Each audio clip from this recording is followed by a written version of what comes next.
What's going on, everyone, and welcome to Numbers Therapy. So a bit of background. We created Numbers Therapy originally to talk through the macro and bring on and showcase our experts in MVHQ, and more specifically, so everyone can understand how all the big pieces fit together to make better decisions with NFTs and other investments using a balanced perspective, to learn about or from some of our people in the community, and to learn about different areas and opportunities out there, including different ways of thinking.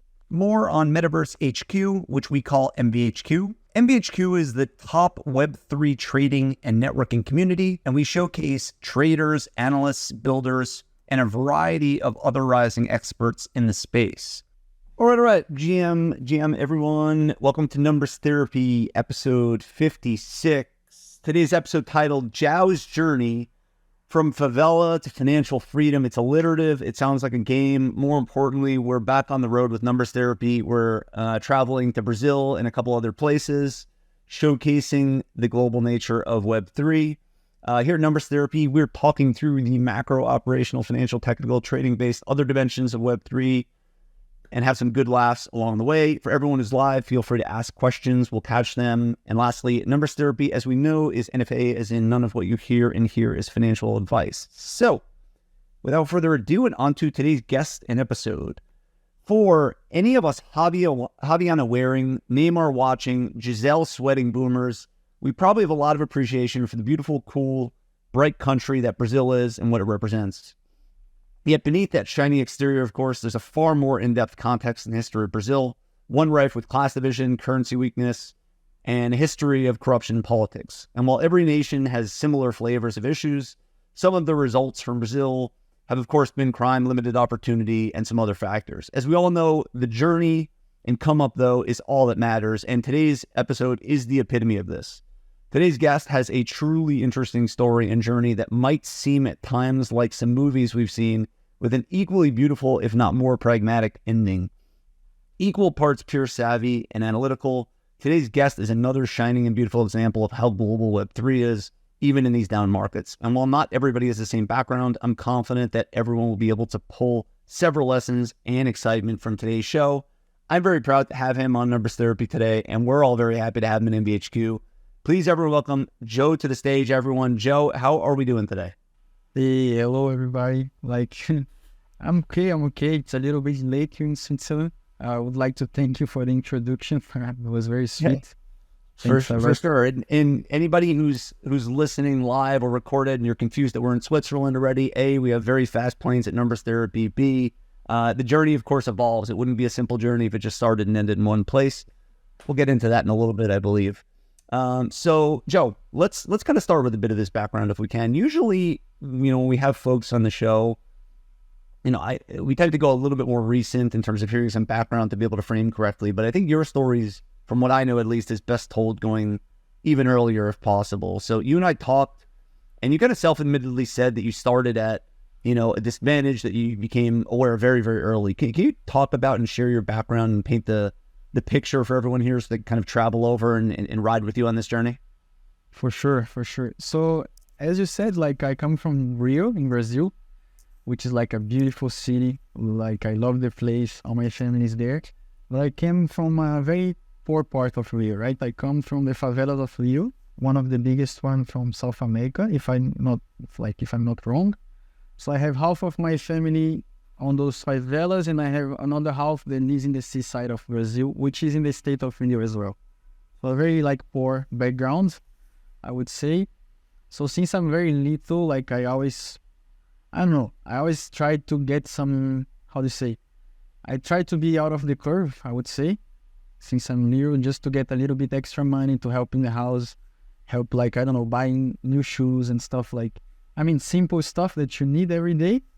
But it was a little bit more of a hustle, I would say, for me when I was little for those type of stuff. So yeah, I remember very little when I was around, I would say 14, 15. I already discovered that languages are very important, speaking with people in a correct way and being polite, being kind, being humble. It will bring me to I would say good places, because if you're surrounded around this energy, normally you are with good people. And as well, in the favelas, I saw like a lot of people, like foreigners coming and wanting to visit the favelas, because actually when you go to a high point in the favela, you have like a beautiful view and stuff like this, and people want to see how it is inside.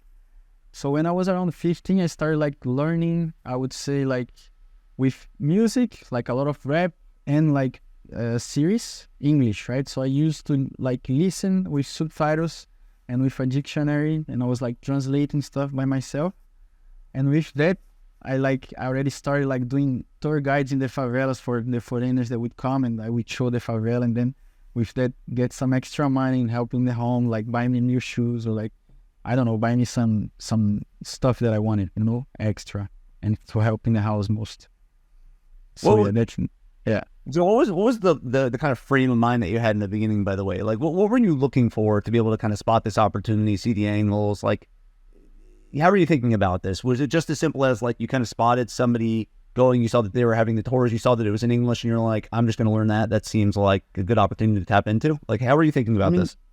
I felt like me, I always try to learn as much as I can, like, and as much as possible. So when I saw someone speaking a language that I was not understanding, I got intrigued already. Like for me, this was the first thing. I was like, well, I want to understand what this person in front of me is telling me. So this was the first thing, right? And then after, for sure, I was like, well, I see that they want to see stuff, but they feel afraid, or they like not super confident to come. So if me, that I'm a local person, show them, I think they would be okay and they could pay me money for that. So that was basically how I kind of visualized this as an opportunity, I would say. Yeah, And that makes total sense. Which, by the way, which hip hop or rap were you listening to originally? Can you toss out some choice songs at the time, like I really liked Eminem, because I think Eminem on the 2000s, he was like popping, right? Like he was the guy on 2000s, like he was the one that everybody was listening to. So like there was a lot of Eminem. I listened to a lot of NWA, Slick Rick as well, like very old Slick Rick actually. But like few others, like I would say Jay-Z, I listened a lot to see as well to learn. So yeah, like I would say that those were the main people that I was listening to at the time. So good. And I don't know if you can remember back to this, but when you were like, hey, there are these people, they want tours, they want authentic tours, etc. Were you able to like carve something out there, something to the effect of, it's really, really, really dangerous, but I can keep you safe in this thing. It's just going to be a little bit of a premium. You're going to have to pay me a little bit extra to keep you safe, but I've got you, that kind of a thing. Did you ever dial it up at all? Yeah, the thing is, like, in the favelas, you have, like, I would say levels, right? So if you're close to the streets, I would say, like, to the buildings, or like the avenue, this is like the safest part, and then you have the middle, and then you have the top, right? The top is the most dangerous part. I was living between the middle and the bottom half of the favela. And like for you to get the view, I would say you need to go to the middle of the favela. So it was okay. Like I was pretty confident that I would guide them in a good way, and like would not be like, anything dangerous or anything. And like for me as well, like even though I don't like this too much, but appearance is something very important, right? Like no matter where you go, you need to give a good first impression. So like I kind of like the first money I was getting from those tours, I was investing a little bit in my clothing or like in my hair. Like it's stupid stuff, but actually like people get more confident with this type of stuff. So I think that was how I managed the first, like when I was 15, to get a little bit extra money, I'd say. So you already had this foundation, right? You already were entrepreneurial at a young age, right? You're kind of hustling, you're doing your thing. You already found your kind of like your like and affinity for languages and the value of that and all those things. And then at some point, from what I know about your background, at some point there was a seed that was planted of possibly going international. Like, how did that seed get planted for you? How did that come across your radar? Like how did that get started? The concept of going international, and what were those conversations like too with your family? Right. So like, how do you say? Like my father, he's a guy that he would never travel. Like he loves Brazil. He's the guy from the seaside. So for him, he's the best place in the world. He would never leave. But like my mom, she was always the person telling me that like I should travel, I should learn as much as I could. Like for her, it was very important since I was little, like that I should travel and learn as much as I could, right? And like I remember I needed to stop going to school already when I was 16 because it was not worth it anymore, in the sense of like it was better for me to start working when I was 16 than like going to school, right? So like for me, it was never really a concept going to school and like spending too much time on universities. And I don't know, like for me, it was always a kind of impossibility to do so. But like traveling, it was kind of a little possibility in a sense of like, I felt like traveling, if I would learn the language of the country I'm going, and then I don't know, I work in a kitchen or I work in a bar or anything, or like cleaning places, I could go for it, right? So it was more easy for me to accept the fact that I could travel than that I could study, which is kind of funny. But Yes. so I think that was how I started thinking more about going outside of Brazil, because I felt like the perspective of like, I love the people where I come from, I love the place and everything, but I feel like we're so close there, we're living the same life every single day. And then when you go out from it, you have another perspective of everything, right? Listen. So I think there was like, I always had this urge of like getting to know more, I would say, than what I had in the moment. Usually when people say, by the way, like your father, that like it's the best place on earth, and they like, you know, it's usually like somewhat subjective. But in the case of like of your father being on the seaside of Rio, like it genuinely might be one of the actual places. That's biased, but I totally get your point. So what was that like for you? So you know, as you kind of said before, you're in Switzerland right now, but I don't even think that's where you started, if I'm not mistaken. So No, yeah. what was your journey like across? Can you talk us through that a little bit and give us some points about that? Actually, like for me, it was really a hustle because I decided to come into Europe, right? And Europe, of course, I could use English, but English was not. So the thing is, my father, he lives in the seaside, right, of Brazil, and he had a little hotel with like we have like 3 rooms there in this hotel, and he had a guest that went there, and this guy was from Switzerland, right?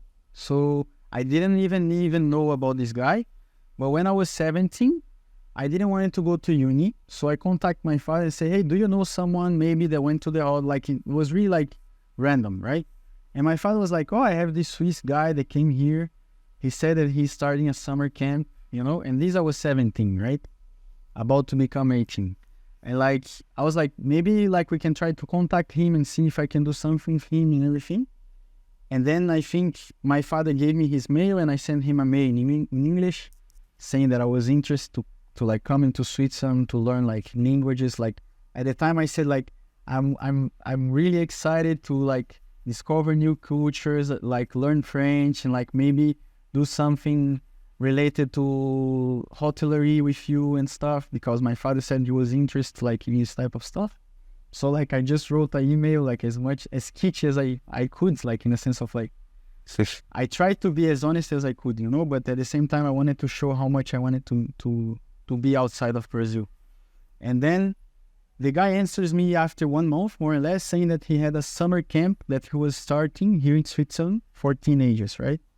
And that I could come as a volunteer to help in the kitchen and cleaning the camp. But I needed to pay the tickets to come, right? And at the time, the tickets is super expensive for me, like to pay a ticket to Europe. Again, like I needed to work a lot. And because I had my English already, where my father lives, there's like a lot of boat trips, right? And I saw that people that were selling the boat trips, they could not speak English. So once again, because of the English, I started selling boat tickets to the whole pier. Like there was like around 40 boats, and I was selling to every single boat as much tickets as I could per day, you know, just to get my money to go to Switzerland for summer. So like in around 6 months, I managed to make the money to come to Switzerland as a volunteer. And from there, like, I gave my best. Like, you know, like when I was in the camp, I was like, what can I learn here that could help me come back as like someone that can work here, right? And then I was like learning, like as I was cooking, I went to the chef of the kitchen and said, man, can you teach me as much as you could, like in any matter, like if it's cutting vegetables, if it's like giving me like any type of sauces or anything, I want to learn as much as I can, right? And then I gave my everything. And then by the end of the camp, they said I did such a good work that the guy paid me like 1 month of scholarship in Brighton, England, just to learn English. So then like I got my English even better. Now I could like even teach English. At the time, my English was way better. Now I'm in a French-speaking part of Switzerland, so my English is getting worse. But at the time, my English was very good. And then I started teaching. I was coming to the camp to teach the kids that were speaking French, how to speak in English, Then I started coming to Switzerland every single summer. So I was going to Brazil and coming back every single summer, right? Sure. But for me, it was like, I was like, at some point, I was like, I think when I was 21, I was like, man, I really need to live in Europe because I think the opportunity is there and not in Brazil, right? And then it came like this, I think one of the hardest part of my life for sure, there was this decision because I could never save money, right? For me, it was always difficult to save money because I needed to help my family all the time.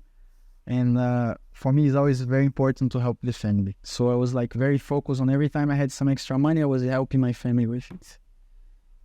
So I remember like I needed to save some money to come to live in Paris. And Paris, as you guys probably know, is one of the most expensive cities in the world, right? Yeah, you picked like, it real well, Jeff. Exactly. I picked the worst city possible. You got hurt. It was crazy. But like I had friends in Paris because of the summer camps I did in Switzerland, right? So I was like, I go to Paris, I will try my best there. And I remember like I paid my flight ticket just one way and I had only 300 euros to survive in Paris for 3 months. So like, if you guys can imagine, like these 300 euros ran out very quickly. Like I think end of the second month was already gone a long time ago.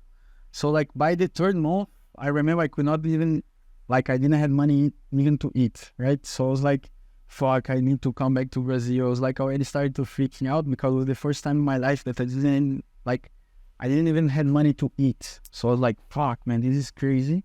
Shouldn't have done this. Like I started to doubt myself. Then I remember one friend of mine, like he invites me to have a beer in a hostel, right? Where he always goes. And I was super sad. I was like, no, I don't want to go. I was feeling super bummed out. I was like, no, I don't want to go. I think I will come back to Brazil. I was trying to find a way. And then he convinced me to go to this hostel. I go to this hostel. He pays me like a beer and I'm like sad there in the bar, like almost crying. And then the barman comes to me. He speaks in French and I couldn't speak any French at the time. So I went to Paris, even like I knew the basics of French. So it was very crazy, this decision of mine.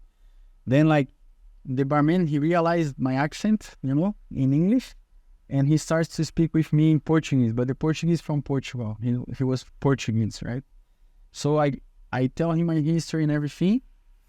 Then when I'm about to go out of the hostel with my friend, the barman comes and say, hey man, bring your CV tomorrow morning and we can like your curriculum and we can talk about maybe you working here. I will talk with the boss and see what I can do. And this was crazy because I was not expecting it, right? And me, I always have like big hair, my beard's kind of big. Like I'm kind of like, how to say, I take care of my appearance, but often I'm like, if I'm in a sad moment, I let it go a lot, so it's kind of fucked up. I'm in a sad mood.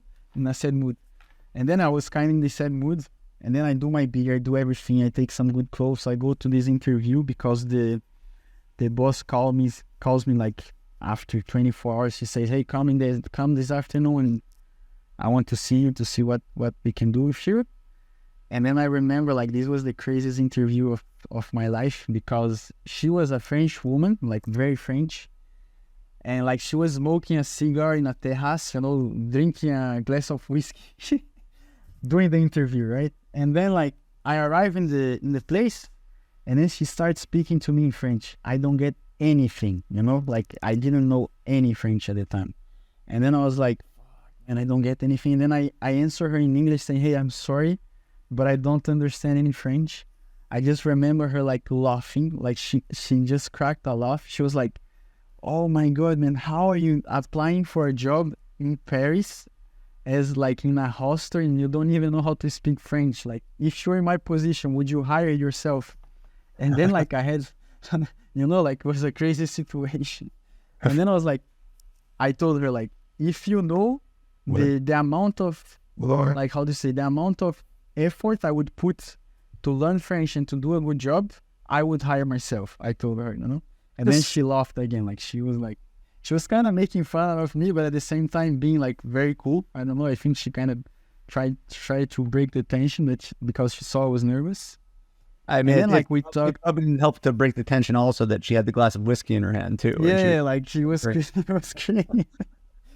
And then after we talk for a few minutes, like maybe 1 hour we talk, she gives him the sign to sign the contract. She gives him the contract. As soon as I sign the contract, I ask her, "Can you advance me 250 euros? Because I don't have anything to eat." I told her. And then she laughs again. She gives me the 250, and I take this 250 and I go to Alliance Française, which is like a French course in Paris. Mhm. And I managed to pay like 1 week and a half of French class with this 250. And I remember telling my teacher, like, I need to do a check-in in 1 month perfectly in French, And then my teacher was like, we're going to do the best we can, but it's not going to be perfect. And then after 1 month, I go back to the hostel. I do like the full day of work. Of course, I didn't manage to do everything in French, but the majority of it was okay. Then like I stayed working in this hostel for like 1 year and a half, more or less. And at the time I had a girlfriend in Switzerland, right? And then it's where we come to crypto soon. Sorry, like maybe it's a long history, but yeah. Oh no! Before we get to crypto, maybe the thing that stands out too, right? That was lost in the shuffle is that you were in this class for 30 days, right? For a month or so, and you said you were out of money, which meant that the 250 were just going towards the class at all. You were basically living a month with 250 euro. A lot of that was going to the class. Also, you were basically like it's really really cool, like savvy story to be able to do that. And this theme of like languages is super interesting. So. All right, so you kind of have that context. You eventually, I think she winds up hiring you, right? Is that correct? Sorry? She winds up hiring you. The hostel winds up hiring you, right? Is that right? Hiring? What does it mean? Hiring you, like actually hiring. Yeah, she hired me. Yeah, she hired me, and then I worked there for 1 year and a half with them. Incredible. They hired me. Other motherfucker speaks zero French, and all of a sudden gets a job that's totally in French. I managed to talk her through it. Like it was crazy. Yeah. It's amazing. It's an amazing story. All right. So you work at the hostel for, like I said, 14, 16, 18 months. And then, well, what happens next? Like, so what is your path with all that background, which is super cool and kind of lays, from what I know about you, like lays some good foundation here. But, how are we getting towards NFTs and Web3 eventually? How did you cross paths with that? How does that intersect with this journey, Joe? Yeah. So like in the hostel, I was working night shifts, right? And during night shifts, you have like almost 6 hours that you have nobody with you and you have the computer in front of you. And I was always kind of intrigued by the internet since I'm little because it was a very good was information. Like internet is information, in my opinion. And if you can scatter very well, like in the internet, you can learn plenty of stuff super well, right? So I was always intrigued by it. And I remember like at the time I had a girlfriend in Switzerland. So I was always coming to visit her from Paris to Switzerland, right? Paris to Switzerland. And after like these 18 months that I stayed in Paris, we started to get to this period of Corona. But it was like beginning of Corona, people starting talking about it, but it was not really the case, like it was not actually happening yet. But people were like, it started the case of Corona, right? And I remember like around March, I went to visit my girlfriend because I had holidays from the hostel. And then they started the quarantine. So I could not come back to France, right? Wow. I could not come back to France. I was locked up in Switzerland. So I lost my job in France. And I was about to lose my visa as well in France, right? Did you formally lose your job in France, or did you just like were you not able to go back to France? And then I could not come back. She realized it, and she's like, I think we have to fire you. Like in the sense of like, once they locked up, you could not travel anymore back to France, right? Yeah. So like they give me asylum in Switzerland, like they give me a visa as like a special case to not go to France because of the Corona. So I was locked up basically in Switzerland. And once again, I was spending a lot of money because Switzerland is way more expensive than France, right? So all the money that I was saving for this 18 months started to get lost in this Corona time. And I was like, man, I'm going to lose my visa that I worked so hard to have in France. And I would need to go back to Brazil because of Corona. Like I was freaking out. There was too much things in my head. But then I remember like I was always gaming, right? Even like when I was in Rio, we always have these cyber cafes. I was always playing games. I was always like I always try to make money even gaming, right? So I used to play Dota. I don't know if you know the game, but like it's kind of League of Legends, but like it's older than League of Legends. League of Legends came after it, but then I used to like always rank up people to get some extra money, right? So during Corona, I started to do more of this just to get some extra money. So I was boosting people's accounts to get some extra money, all those type of games, right? During the Corona time. And I was reading a lot about like Bitcoin or like Ethereum and stuff like this, but I was always scared to go because I don't know, like I think when you're outside of the crypto universe, you have really this thing, like this kind of I don't know, the propaganda is not good, I would say. Crypto. Like when you're outside of it, people say, oh, it's gambling, you're gonna lose your whole money if you put money in there, and it's like, you know. So for me, that I was always struggling with money, I could not gamble, right? I wasn't never like, so I was always like, I stepped back from it, right? And I remember like I managed to get my visa to Switzerland. So I started to live alone in Geneva. So now I'm in Geneva. It's like quarantine, and I don't have any source of income, right? And in Geneva is like, I mean, for anybody not familiar, if you're going to look up the data afterwards, like there's not many cities in the world you could have stepped from Paris and have it be more expensive. Exactly. And you somehow found that it's more expensive than Paris that you landed in. Yeah, I think if I'm correct, I think like that's the most expensive city in the world is Geneva, but it has the highest minimum salary as well, right? So so I went to expensive to super expensive, right? And as you guys know from now, like I'm very good with public, right? I always work like talking to people, selling boat tickets and stuff like this, but like during quarantine you could not do this type of stuff. It was like impossible, right? And what I decided to do was like, okay, I don't have money to lose, so I'm gonna try to learn as much as I can about crypto. I'm gonna try to learn about blockchain. I'm gonna try to learn about Web3, what's NFTs, what is like, I don't know. I was trying to learn as much as I could about everything as possible before putting any money into it, right? Because I was scared, because I was like, I don't want to see myself in a situation where I'm finding myself struggling again, right?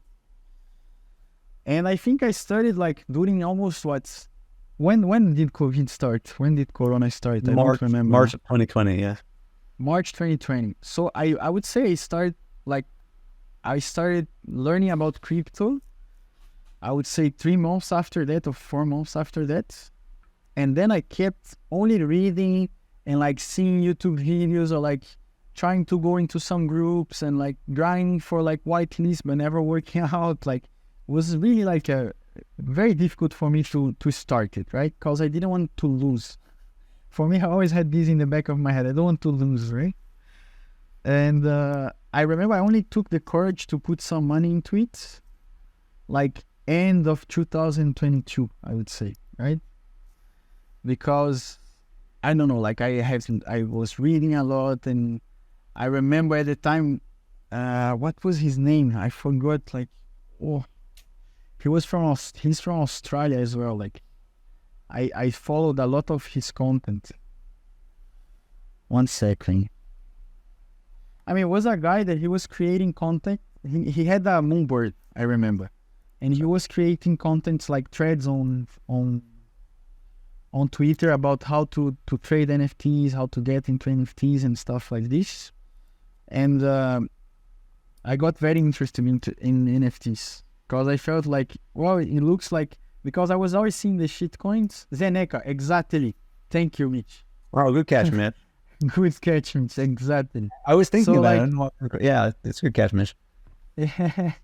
So like I was in threads of, like from Zeneca and stuff, and it got me interested on NFTs specifically because every time I was seeing the coins, I saw that there was a lot of value, like it was too quick and it was too much pumps and dumps, too quick, I felt like. Plus, as well, the time I started doing NFTs was during the free mint period, right? So I was like, well, if I only pay gas, I'm in the best position possible, right? Like, because I'm only paying gas So I'll be losing only on gas. And I had like in my portfolio, which is crazy to say, but like I started with 0.05 Ethereum, right? So that was my bankroll to start trading NFTs. Which like when I tell this to people nowadays, they're like, but how did you manage to get out from these like 0.05, right? Because it's very little, right? Sometimes gas costs more than that. Yeah. But like I remember like the first NFT I traded was the Leprechaun. I don't know if you guys remember this one. But it was like a free mint I managed to get directly from the website. So and it went up. So like I managed, like I think I minted 5, if I remember well, like 5 Leprechauns. And I managed to do like, I think it was like point one profit.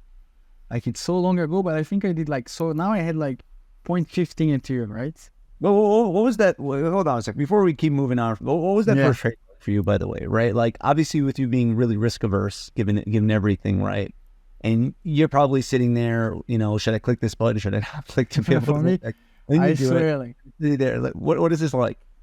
For me, it was crazy because I was like, man, I'm about to put like, I remember like 50 Ethereum at like 0.05 Ethereum was like, I don't know, I think $50, right? Like $50 or so. Because the Ethereum was very low as well. And I was like, man, I'm about to throw $50 away. I'm fucking crazy. You know, like that was what was going on through my head, right? Well, like I still follow kind of like what I kind of learned from Zenek and from the threads I was reading and stuff, which was like, I saw the Twitter was good. I saw a lot of engagement. The website was looking good. And like I saw that it was minting out super quick. There was another thing that I saw. So I kind of clicked. Like I clicked in the link to mint, like I clicked to mint quickly. Like it was kind of instinctive, right? You know, like I didn't think too much about it. Because I saw it was like minting out super quickly. So I was like, oh, I need to get mint, you know? Then I clicked and I remember like right after, you know, you have this moment that the NFT kind of don't show in your wallet and stuff. Yeah, and you kind of start to flip and like I'm like, fuck, I got scammed already, you know? But then after it appears in my wallet and everything. But like it was very like, how do you say? I love the feeling. And I remember this feeling until today, like this first mint that I did, I was like, wow, man, this is crazy. But like the second thing that I loved most a lot was when people started buying them. When people started buying the thing I was posting like in the OpenSea, and I saw the money coming back to my MetaMask, I was like, wow, this is crazy that people are buying these, you know? Well, what were you, since you were new in, I know you'd watched a lot of videos at that point, but since you're new in at that point, who did you think the buyers were at that point? Did you think there were people that just liked the project? Did you think there were traders? Like, you know, what were your thoughts at that time? Man, to be honest, like... Or did you just not give a shit? You're just like, who cares? They're buying them. Onward. to be honest, like, for me, I always find it intriguing people that are buying the NFTs when I post them. Like even nowadays, I'm like, oh, who is buying those? You know, because I don't know. Like, I personally don't hold any NFTs so far. I was like, how do you say? I was always skeptical. Like I never really like understood why people were buying it, but I wanted to understand why. You know, like at the time for me, it was just like, well, people are buying. I don't care too much. I just want the money in my MetaMask, right? That was the first thing. Like every time I was clicking mint, I just wanted my money to at least come back, you know? I remember the time because I didn't want it to lose any money. But yeah, I guess I was expecting people that are like more gamblers or people that were like thinking that the thing would like 3x or 5x from what the floor was at the time. And they had like, I felt like people that could buy those NFTs, they were like people that had a lot of money and bankroll that they could like spread all over the place, and whatever pump they got profit, you know? I think that was what I was thinking, that there was those people buying those NFTs. And obviously like this question is a little bit different, Joe, and when you know your bankroll is 0.05 and you had like thin margin there, right? Like you didn't have a lot of bets to place. You made your bet and awesome that it worked. But like, you know, even though you were risk averse, was there any thought or like anxiety from you at that point or a little bit later of like missing the upside also, right? Like selling too early and missing a lot of the upside too. Was that ever a thought in your mind, or was that just always, at least in the beginning, lead by the risk and like protecting against the risk and making sure you get your money back? So for me, like one thing that I learned a lot about things that I was reading from like traders, right? Because this is one thing that I love about the MVHQ, it's that here we share information and then you take your own conclusion, right? And here we have like traders, experienced people, and like when you read about like when those people that are like experienced on trading, like you see like they before they go inside on any type of minting, they have already the mentality of like, okay, if this 2x, that's my going out, right? No matter if it goes like 10x after that, I have already my exiting point that I set up before even entering, right? So I put this setup like in my mind, right on the first mint I did. So for me it was like, if it 2x's, I sell instantly, like I don't care, you know? Right. So this was something that I think I kind of absorbed very well from the information I got from experienced people.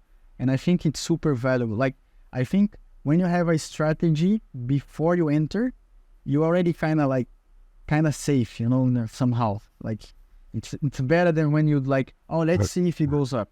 Let's see if it does this. Let's see if it does that. You know, like, it's if you have kind of a little bit of a vision on where you want to get out, it helps you a lot, I would say. And that like, I'm happy that I understood this early, I guess. So you got your bankroll off that trade up to 0.15, 0.2, something in that direction, right? Yeah. How did it keep going from there? How did you continue to like build on top of that? And also, as you built on top of that, did your mindset change at all in terms of what we were just saying, of being, you know, very risk averse and trying to protect it? You wind up being a little bit more open and loose. Like, where did you wind up? How did that evolve? You know, for me, when I was at 0.25, I remember it was like, I think I was rich already, right? I was like, oh man, I have so much money now. I can start taking everything on second market and stuff. And then was my first kind of reaction. I was like, whoa, I need to chill out and stop doing bullshit. You know, like for me, it was like, when I was at 0.25, I started buying stuff on the second market, which was super stupid in my opinion at the time. Now, with the mentality I have, I would never done it, you know? And then I remember like I sat back and I was like, okay, let's rethink how we can keep on doing it. And I remember like there was so many free mints at the time, and people that were like, that they were kind of teaching you, they're like saying, man, try to always be on the white list, and then you are in a safe spot. Try to be in a white list, or like never try to buy on second market. So I followed this principle, right? Because I had so little bankroll that I was like, I cannot spend on like second market stuff. I need to be there for white lists, right? So I was grinding white lists like crazy. Like I was in like 10 Discords grinding, talking chats, and like going to events and playing like this little game like that they play. Oh man, it was crazy. Like, yeah, I was grinding every single whitelist that I thought could be something, you know? And I was only doing whitelist at the time, I remember. Is that eventually how you built it up further from there? Like, so take us from your, 0.15, 0.2 upwards. Like, what was the next things that happened? What got you to eventually? I mean, right? Isn't it 20 plus or buying houses? What got you there? Yeah. How'd that? So the thing is, I remember like, Mitch is gonna remember, because at the time like was when I was grinding for like the whitelist of 1984, if I remember well. And then Mitch and I think AQ Papi, they went there to do a presentation, right? And they presented Catch Mint and a lot of tools that I had zero clue about it. So I was like, so at the time I didn't even like check graphics of people that were selling or buying, or like volume or stuff like this, or what is minting. I was literally only on Twitter and Discord and OpenSea. That was it.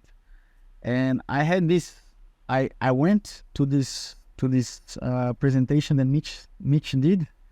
And for me, it was like, after that, my gains grow so much, like exponentially. It was crazy. Because with Catch Mint, I think it's such a tool that like, it's super dangerous, because you have 10,000 of scams a day, but if you're good at like filtering stuff, you can make so much money per day on that. When, of course, when the market's like floating with stuff, right? Because at the time there was so many free links that like you could make money every single day only with checking catchment and like double checking Twitter, seeing if the Discord was good and stuff. And like from there on, like I managed to do until 0.5, right? But I was feeling like my progress was not good.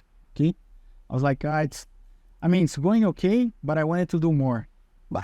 So I risked a play on a second market, which was Kitaro, right? Before review, I don't know if you guys remember, like Kitaro before review was like 0.003 or 0.04 for each Kitaro. And I remember like I checked the Discord, I was like, wow, these guys are good. I checked the website, it was so good. Then I checked the sneak peeks, were like amazing. Then I talked in the VC, I saw like a lot of people talking the VC and everything. And then like I took half of my bankroll and put it on Kitaro. So I bought like 11 Kitaros before they reviewed, right? Yes. And this was like my biggest coup so far. Like so I went from this day, I went from 0.5, and from 0.5 to like 5 Ethereum. Like was like 4.98, something like, because I remember like it was crazy, man, because I was in my room and like I was like, I'm gonna sell if it 2x's, right? But when I pressed F5 to refresh, it was already at 0.1. So it already passed so much from where I wanted to exit. Then I was like, whoa, what should I do now? Like I kind of panicked a little bit. So I even held some Kitaros that I didn't want at it. Like I remember I held 3 Kitaros. I was a little bit annoyed by that, but it's okay, it happens. And like it went at the time, if I remember well, like correct me if I'm wrong, maybe THC he knows or Mitch. But if I remember well, they went almost 0.7 or like 0.6, right? I think the top was almost 1 ETH, like each Kitaro. It was crazy. And then like I sold most of my Kitaros that day, and then I had like a big win midday. Like it was crazy for me. I was super happy with it. Like it was amazing. Like I wanted to, I don't know. For me, it was like, I was like, okay, now maybe I was lucky, but now I can work with this money in a way that I can, like, before I was like doing second marketplace with a bankroll that I could not do it, right? And now I had the opportunity to do it with this money. You must have been totally flipping out that day as a result. For me, right? it was great. Like for me, like I saw, I don't know, at the time, 0.25 ETH was like what? I don't know how much, but less than $500, I would say. I don't know. And all of a sudden I see like almost like $6,000, in my MetaMask, and I'm like, wow, man, this is fucking crazy. Like, like for me, it was amazing, right?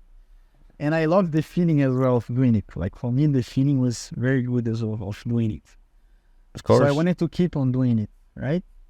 And at the time I was already talking to Mitch, and I always felt like community is something important, right? I don't like too much the term alpha group, because I feel like alpha group, you exclude people somehow. I don't know. I feel like community is better, like people like getting to know each other, you exchange experiences, you talk how was good, what was not good, like you share stuff, like I don't like this thing of like following people. I think in crypto, that's why there's a lot of people that like wrecked, I would say, is because they're following people somehow, I think you shouldn't follow people. You should learn with people and then do it your way, right? I think that's the best way to do it. By the way, it's a good point you bring up, right? It's like a very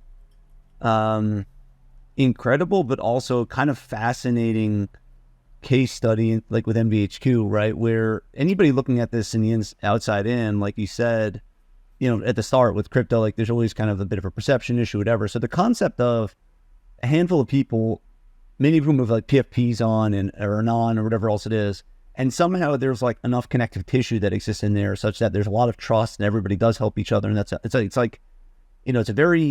very surprising. If you tell this to people outside, what you're saying right now, even still, they'd still think it was ridiculous, right? They'd still think and I think it's just a very good testament to really good communities, MVHQ being, one of the best of those, of course. Yeah. Yeah, for sure. Like I remember like as soon as I entered like MVHQ, I was like still learning, you know, and I went to every single event. I was like, I remember JJ helped me a lot with bankroll, you know, like plenty of little things that like talking to people, maybe even the people that are like listening to it and that like talk to me for a brief moment.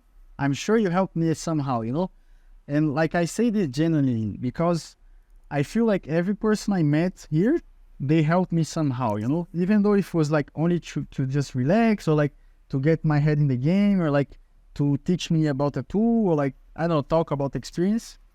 And this was something that I really appreciated about the community here, you know. And like all the other trades, like as well, like it was the other thing that pumped a lot for me, like it was not really a trade of NFT, but was the game of like the MVHQ game, you know, the sewer. I was a good gamer, and I'm so thankful for the community to let me play for them, you know, like to help. Like I felt like I was being part of it. We were helping each other, and there, like I managed to make a lot of profit, and it helped me a lot as well at the beginning, you know, when I was starting.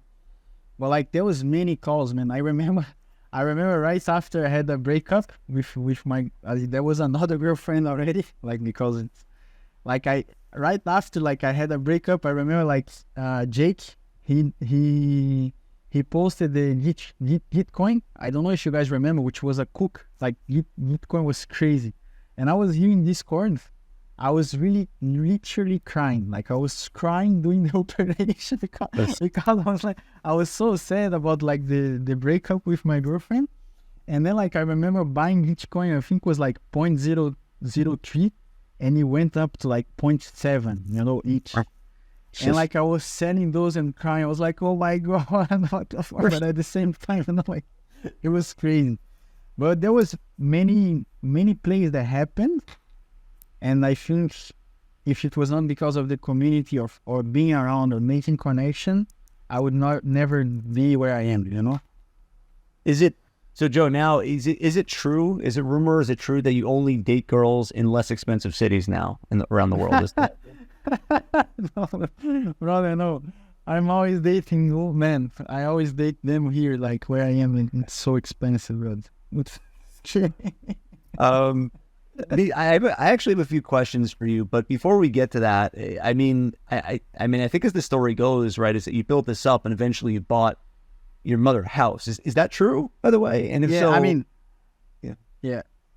Like my mom, what was that like when you did? If it was that, or if it was something, what was that like? And did you think you were crazy, or what happened exactly? So the thing is, like, my parents, they still don't know how I make money, right? So they're kind of sus about me still. Like they don't understand too much about crypto. Like when I try to explain to them, they just don't get it, you know. Like, so for me, it was like when I told my mom like that she could build her house, because she had a little terrain that she bought when she was little, but she never had the money to build the house, right? So after those like the NFT period passes, right? And like I managed to make some money for me to stay here in Switzerland, okay? Like, you know, like now I can stay here for like a few years in a like chilling, but I don't want to chill, of course. I want to keep on working. But I can stay here for a few months chilling just with NFTs. But I remember after the NFTs period passed, there was the shitcoin period, right? And then I saw opportunity to learn again about something new and something that before I was scared of. Now that I had the confidence about NFTs, I was like, well, I think I should learn about shitcoins, you know? And I started learning about like everything, like bots, like sniping coins, seeing the deployers, like reading contracts, seeing if it's it's a whole new like world, right? You have NFTs and then you have the shitcoins. And with the shitcoins, I managed to buy, like, it's not a big house, guys. Like, it's a small house that she can stay for herself with like a little kitchen, little bedroom. Like, she has like her stuff, but it's not a big house that I can buy. Like, but I was super happy to give her this opportunity. Like, she's still like choosing like how she wants to build and everything. But probably by the end of the next year, she should already have her house and should be fine. Everything should be good for her. And I was super happy to do this, to like give this to my mom, because she was always a very hardworking lady. You know, she was always providing everything as much as she could every time. So for me, it was like the objective of me leaving Brazil was always to help my family and help people that I love. So when I managed to do this, I was like, when I saw the money in my MetaMask, I was like, wow, man, this actually could be a small house for my mom. For me, it was like one of the best like feelings of my life so far, you know, I would say. So cool. That's so cool. Really, really awesome.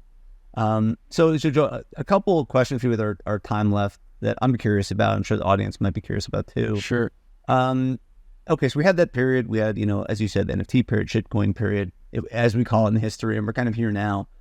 I mean, first off, are you still similarly conservative in your approach? Has that changed at all? And also, like, where do you think the opportunity lies now? You have a really unique vantage point and sense and way of thinking compared to some other people. So, like, how are you viewing the opportunity right now? How do you spend your time? Where's your attention? So at the moment, to be honest, like I have a few NFTs that I'm looking into, but like very like I would say one actually, like because I don't feel like NFTs now at the moment, at least in my opinion, they're very risky. Like I don't see anything like pumping the way I don't see the volume I like to see normally. So I'm going more towards the shitcoins now with the banana bot as well. I feel like it's such a good opportunity for people to learn how to use a tool like a bot and stuff. It's very easy to do. And Jasmine as well, she has such a good thread on the sniping bot. It's so good, this thread. Like she teaches you so well, she writes so well the things. And I think it's such a good opportunity for you as well, because I feel like in crypto, if you don't have the information, you are behind the people, right? Like you are behind most of the people that are there, like to get the money or to get the play or to make it correct. So you need to have as much information as you can. So like if you can learn how to read a contract or like how to use a bot, I think it's very important. And at the moment, I'm looking more into shitcoins. I'm not too much into NFTs at the moment, I would say. I feel like I'm looking more into that at the moment. Right. I mean, right now it's a little bit slower, right? So, I mean, you say it in like a really calming and like elegant way of like, did NFTs, that period pass, so I wanted to learn the next thing. And it sounds like very peaceful and elegant how you describe it. But when times get like a little bit busier, right? And, you have your eyes open, you're trying to look for opportunity, right? Like, especially when NFT period was busy, there's a lot of things that you can do. There's a lot of different ways you can kind of find opportunity. And for you, Joe, like, how do you balance hustle and like seeing opportunities versus being spread too thin, right? Because it can be very challenging at times and paralyzing at times when things are busier of you want to capture every opportunity, but if you capture every opportunity or try to go for all kinds of opportunities, you're going to do none of them well, right? So how do you think about that? Yeah. So like me, I was always a person that like, to be honest, I'm lazy, like all my friends know that I'm kind of lazy. So like for me, I don't like to have like, of course I have my Excel sheet with the projects I feel like they're good. And I'm focused, like I would say around 20 projects that I see almost every day. Not like new projects, but like things that I keep on reading about and checking if I want to go in or not. And I have this list, but normally I focus around 5 of those projects, right? And then I'm like super focused on them. And I don't spread too much. Because as well, like, I hate the fact that like working with crypto, you guys probably know this, you need to be 24/7 kind of looking at your cell phone or looking at the graphs and see like if your money is not like going to zero, And this, I don't like it too much, right? Like I like to take my time off, go see the sun, swim in the lake, chill a little bit. So like, I have like a 48 hours period, I would say, like that I'm inside of a project. And if I see things are not running the way I want, I get out of the project and then I stand by for the next thing. I don't like too much to spread through many things, right? I prefer like solid, like 3 or 4 stuff than like 10,000 things at the same time. But I would say with shitcoins, it's more aggressive. Like you have so many per day. that it's difficult to filter. But with NFTs, I would say like I have only a few that I'm always looking to it. And if I miss an opportunity, I think there's so much opportunity in the market every single day. Even now in the bear market, opportunity is there. People are making money every day, and like it's difficult. I know it's difficult, but opportunity is there every single day. You know, like eyes forward, as JJ would say. He would say that. So I mean, like the subtext of I think what you're saying also is like you've gotten to the point where if you miss an opportunity, you're just not fazed by it anymore because you think there's always opportunity. So it just is at this point. Yeah, like for me, like I feel like opportunity is gonna be there. Like I believe. For me, I have a very optimistic view of crypto in a sense of like, I feel like it's in the internet, right? And once the thing is in the internet, it's difficult to control in a sense of like, I highly doubt it's going to die. Like, you know, it's never going to happen again, which could happen, right? But like, I highly doubt it because I feel like there's so much things happening. There's so many creative people coming and like, the space is there, like we are here at the moment. Like for me, like it's bear market, right? But man, I managed to make my life in Geneva in a bear market, right? So, you know, it's bear, but the opportunity is there. You know, you can have opportunities if you're willing to concentrate and work hard and make connections and be humble and like talk to people and I don't know, like be around and being cool. You know, like. Things are gonna happen, I would say. Yeah, that's good perspective. Yeah. It's really, really good perspective, Joe. I'm just aware of time. One other unique question I had for you too, that I don't feel like, given your personality and you become just a huge favorite within this community and otherwise, I think one of like the more notable things about you, maybe two things, right? One, as you talked about earlier, like your orientation towards language and the value of languages, but then also two. You mentioned earlier the value of kindness, right? And it's going to sound like a little bit of a funny question, right? But as it relates to just like business and opportunity and presenting, you know, like, what is the value of languages and kindness to you? Like, I don't feel like most people usually think of it like that. I think everybody, especially in this community, everyone is kind, you know, everyone does adapt, whatever. But I don't think anybody ever thinks of it so explicitly. How do you think about that, Joe? What's your view on that? Yeah, for me, like, I feel like, I think no matter where you come from, if you talk well to people and if you're like a respectful person, like you're gonna go somewhere, you know, you're gonna get somewhere. And I feel like crypto is such an aggressive place in many sense. Like people, like, we cannot be naive and say like, we're not here to not make money, you know, like people are here to make money, people are here to get profits. So it's such an aggressive environment in general. It's so much like, I don't know, like you have so much feelings when you're trading, when you're doing stuff, when you're like, you know. And then I feel like kindness is so important to find a community that like you feel okay, you feel like people can get stressed if something happens, but we talk it through nicely. We manage to be cool with each other and we manage to help each other. Just like help, I mean, not financially, you know, help, I mean like talking to them, like helping out, like, hey man, like it's gonna be okay. You're gonna find a solution, you know, like eyes forwards always. Like for me, this sentence, like it's always, I love this sentence, like eyes forwards, right? Like we keep on grinding, we keep like being cool. And language for me, I think like this was my father who teach me, like, I think talking, it's very important in no matter where you go, right? If you talk well with people, whatever you go, you're probably gonna be okay, you know? And yeah, I love language. Like now I can speak 5 languages, so I really like learning language and talking to the person when I'm talking in their mother tongue. Even though I have a huge accent, or sometimes I don't talk super well, but I like to talk with people in their mother tongue if I can. So I don't know. I think it's important to be kind. It's important to be cool with people, to be nice. Like being nice, even though we are working in an aggressive space where people are here to make profit, make money, be quick and use sniping bots and pump and dump. You need to be nice. You need to be cool. You need to help each other. I feel like that's something that the space needs a little bit more, maybe, I would say. I don't know.